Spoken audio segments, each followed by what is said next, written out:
ತಲೆ ಕೂದಲು ಬೆಳೆಯುತ್ತೆ ಇಲ್ವೋ ಗೊತ್ತಿಲ್ಲ, ಬಟ್ ಪ್ರೈವೇಟ್ ಪಾರ್ಟ್ನಲ್ಲಿ ತುಂಬ ಥಿಕ್ ಆ್ಯಂಡ್ ಹೆವಿ ಗ್ರೋತ್ ಆಗುತ್ತಾ? ಅತಿಯಾಗಿ ಬೆಳೆದಿರುವಂಥ ಹೇರ್ಸ್ನಿಂದ ಪ್ರೈವೇಟ್ ಪಾರ್ಟ್ನಲ್ಲಿ ತುಂಬ irritation, itchiness and bad smell ಕೂಡ ಬರುತ್ತೆ. ಹಾಗಾದರೆ ಇವತ್ತಿನ ವಿಡಿಯೋ ಪ್ರತಿಯೊಂದು ಹೆಣ್ಮಕ್ಳು ನೋಡಲೇಬೇಕು. Hey everyone, welcome back to Kannada beauty channel. ನಾನು ನಿಮ್ಮ ಸ್ವಾತಿ. ಫ್ರೆಂಡ್ಸ್, ಇದೇ ಮೊದಲ ಬಾರಿಗೆ ನೀವು ನನ್ನ ಚಾನಲ್ನ ವಿಸಿಟ್ ಮಾಡ್ತಿದ್ರೆ ಖಂಡಿತವಾಗಿಯೂ ಚಾನಲ್ನ ಸಬ್ಸ್ಕ್ರೈಬ್ ಆಗಬಹುದು. ನಾನು beauty, hair style and life style related ನಾನು ವಿಡಿಯೋನ ಪ್ರೊವೈಡ್ ಮಾಡ್ತಿರ್ತೀನಿ. ಫ್ರೆಂಡ್ಸ್, ರೀಸೆಂಟ್ಲಿ ನನ್ನ ಸಬ್ಸ್ಕ್ರೈಬರ್ ಒಬ್ಬರು ಕಮೆಂಟ್ ಬಾಕ್ಸಲ್ಲಿ ಕಮೆಂಟ್ ಮಾಡಿದ್ರು, ಪ್ರೈವೇಟ್ ಪಾರ್ಟ್ ಹೇರ್ಸ್ ಅಥವಾ ಪಿಕನಿ ಹೇರ್ಸ್ ಯಾವ ರೀತಿ ರಿಮೂವ್ ಮಾಡೋದು ಶೇರ್ ಮಾಡಿ ಅಂತ. ಆನೆಸ್ಟ್ಲಿ ಹೇಳಬೇಕು ಅಂತಂದರೆ ನಾನು ಅದನ್ನು ಇಗ್ನೋರ್ ಮಾಡಿದೆ. ದೆನ್ ಐ ರಿಯಲೈಸ್ ಇದನ್ನು ಯಾಕೆ ನಾನು ಶೇರ್ ಮಾಡಬಾರ್ದು, ಇದರಲ್ಲೇನಿದೆ ತಪ್ಪು. ಆ್ಯಕ್ಚುಲಿ ಹಾಗೆ ನೋಡಿದ್ರೆ ಇದೊಂದು ಇಂಪಾರ್ಟೆಂಟ್ ಟಾಪಿಕ್ ಅಂತ ಹೇಳ್ಬೋದು ಒಂದು ಫೀಮೇಲ್ ಹೈಜೀನ್ ರೂಟೀನಲ್ಲಿ. ಎಸ್ಪೆಷಲಿ ನೀವು ಟೀನೇಜರ್ಸ್ ಆಗಿದ್ರೆ ಯಾವ ರೀತಿ ರಿಮೂವ್ ಮಾಡಬೇಕು, ಯಾವ ರೀತಿ ಹೈಜೀನ್ ಮೇಂಟೈನ್ ಮಾಡಬೇಕು ಅಂತ ಎಲ್ಲನೂ ಕೂಡ ಗೊತ್ತಿರಬೇಕು.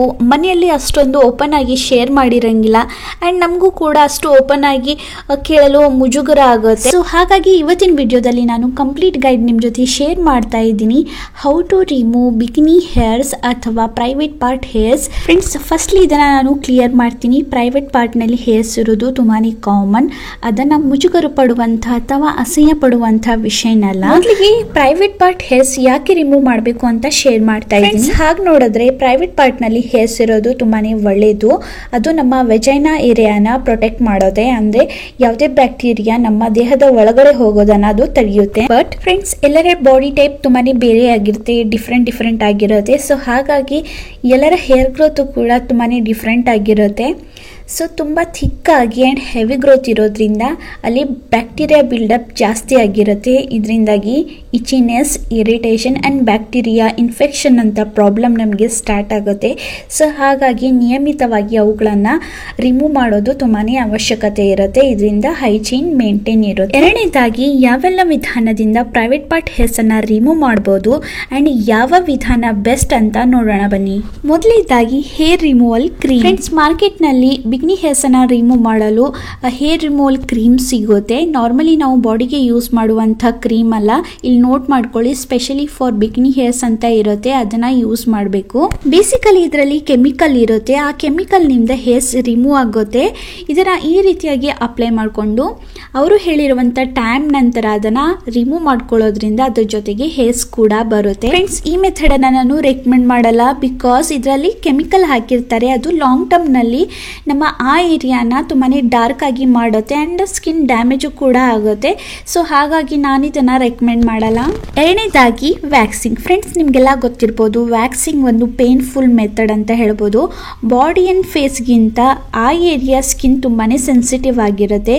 ಇದು ತುಂಬಾ ಪೇನ್ಫುಲ್ ಮೆಥಡ್ ಅಂತ ಹೇಳ್ಬೋದು. ಸೊ ನಾನು ಇದಕ್ಕೆ ನೋ ಅಂತ ಹೇಳ್ತೀನಿ. ಇನ್ ಕೇಸ್ ನಿಮಗೆ ಮಾಡಿಸೋದಿದ್ರೆ ಖಂಡಿತವಾಗಿಯೂ ಮಾಡಿಸ್ಬೋದು, ಯಾವುದೇ ರೀತಿಯ ಪ್ರಾಬ್ಲಮ್ ಇಲ್ಲ. ಬಟ್ ಇದನ್ನು ಗಮನದಲ್ಲಿಡಿ, ಎಕ್ಸ್ಪೀರಿಯನ್ಸ್ ಇರುವಂಥ ಕಡೆ ಹೋದರೆ ತುಂಬಾ ಒಳ್ಳೆಯದು, ಇಲ್ಲಾಂದರೆ ಸ್ಕಿನ್ ಡ್ಯಾಮೇಜ್ ಆಗೋದು ಪಕ್ಕ. Number 3, shaving method. ಇದನ್ನು ಕೂಡ ಮಾಡ್ಬೋದು, ಒಂದು ತುಂಬ ಈಸಿ ಮೆಥಡ್ ಅಂತ ಹೇಳ್ಬೋದು. ಬಟ್ ಇದನ್ನು ತುಂಬ ಕೇರ್ಫುಲ್ ಆಗಿ ಮಾಡಬೇಕು, ಕಟ್ಸ್ ಆಗುವಂಥ ಚಾನ್ಸಸ್ ಜಾಸ್ತಿ ಆಗಿರುತ್ತೆ. ಆ್ಯಂಡ್ ಆ ಏರಿಯಾದಲ್ಲಿ ಕಟ್ ಆದರೆ ನಿಮಗೆ ಗೊತ್ತು ಅದು ಏನಾಗುತ್ತೆ ಅಂತ, ತುಂಬಾ ಇರಿಟೇಷನ್ ಆಗುತ್ತೆ. ಸೊ ಹಾಗಾಗಿ ಕೇರ್ಫುಲ್ ಆಗಿ ಮಾಡಿ. ಅದೇ ರೀತಿಯಾಗಿ ಇದನ್ನು ಕೂಡ ಗಮನದಲ್ಲಿಡಿ. ರೇಸರನ್ನು ಯೂಸ್ ಮಾಡುವಾಗ ಅಂದರೆ ಬಾಡಿಗೆ ಬೇರೆ ಆ್ಯಂಡ್ ಪ್ರೈವೇಟ್ ಪಾರ್ಟ್ಗೆ ಬೇರೆ, ಈ ರೀತಿಯಾಗಿ ನೀವು ಬೇರೆ ಬೇರೆ ರೇಸರ್ಸನ್ನು ಯೂಸ್ ಮಾಡಬೇಕು. ಒಂದೇ ರೇಸರ್ಸನ್ನು ಯೂಸ್ ಮಾಡಬೇಡಿ, ಇಲ್ಲಾಂದರೆ ಬ್ಯಾಕ್ಟೀರಿಯಾ ಸ್ಪ್ರೆಡ್ ಆಗೋ ಚಾನ್ಸಸ್ ಜಾಸ್ತಿ ಆಗಿರುತ್ತೆ. ಶೇವಿಂಗ್ ಮಾಡೋಕ್ಕಿಂತ ಮುಂಚೆ ಆ ಏರಿಯಾನ ಚೆನ್ನಾಗಿ ಕ್ಲೀನ್ ಮಾಡ್ಕೊಳ್ಳಿ. ನಂತರ ನಿಮ್ಮ ಹತ್ರ ಶೇವಿಂಗ್ ಫೋಮ್ ಇದ್ದರೆ ಅದನ್ನು ಅಪ್ಲೈ ಮಾಡ್ಬೋದು, ಇಲ್ಲ ಅಂತಂದರೆ ನಿಮ್ಮ ಹತ್ರ ಬಾಡಿ ವಾಶ್ ಅಥವಾ ನೀವು ಯೂಸ್ ಮಾಡುವಂಥ ಸೋಪ್ ಕೂಡ ಯೂಸ್ ಮಾಡ್ಬೋದು. ಈ ರೀತಿಯಾಗಿ ಅಪ್ಲೈ ಮಾಡಿಕೊಂಡು ಯಾವ ರೀತಿ ಹೇರ್ ಗ್ರೋತ್ ಡೈರೆಕ್ಷನಲ್ಲಿದೆ ಅದೇ ರೀತಿಯಾಗಿ ರೇಸರ್ನ ಯೂಸ್ ಮಾಡಿ.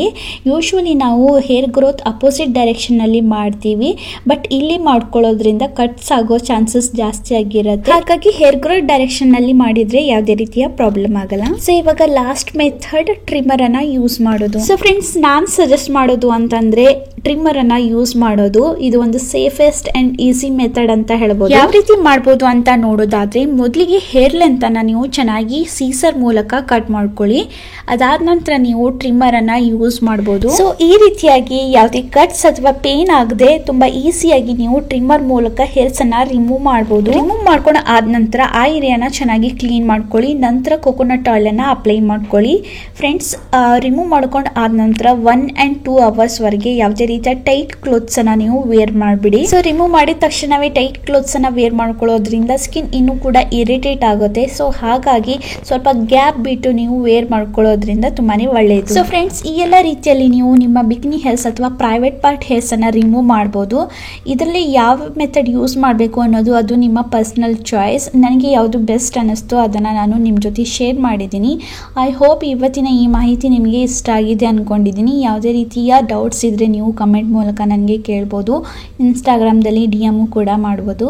So till the next video, bye.